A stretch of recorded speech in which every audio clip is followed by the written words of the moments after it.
Go ahead and give me this Jacksonville Jaguars. We know what Trevor Lawrence and Doug Peterson have been doing. Again, Doug Peterson won a Super Bowl 5 years ago. Trevor Lawrence took a big leap in his second year. I think he's going to officially have everyone convinced that he has arrived by next year. Calvin Ridley's coming back from suspension, so that's going to be major. Travis Etienne showed major problems coming off of his injury. I thought Travis Etienne was the best running back in the draft, and he looked great this past season with over 1,000 yards, looking good in the game, had some touchdowns as well. And their defense, again, has some names that you would really have respect for. Josh Allen on the defensive line, Foye Oluokun, who's a linebacker that came over from the Falcons. You've got Devin Lloyd as well. Trayvon Walker, the former #1 overall pick. And then you've got Tyson Campbell also, who was in the second round, corner out of Georgia. So you've definitely got some players on that defensive side of the ball.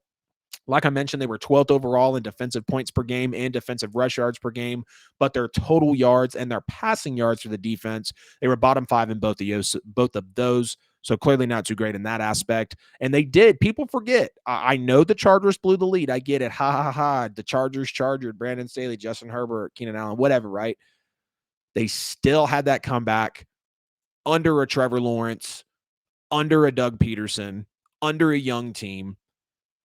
And they still only lost to the Chiefs by 7 in the divisional. And obviously the Chiefs were the actual Super Bowl champions. So there's a lot of promise with this team right here. Again, I said it earlier in the show, after week 9, Pro Football Focus graded only Patrick Mahomes and Joe Burrow higher than Trevor Lawrence at the quarterback position. Trevor Lawrence is definitely reigning that #1 pick status right about now.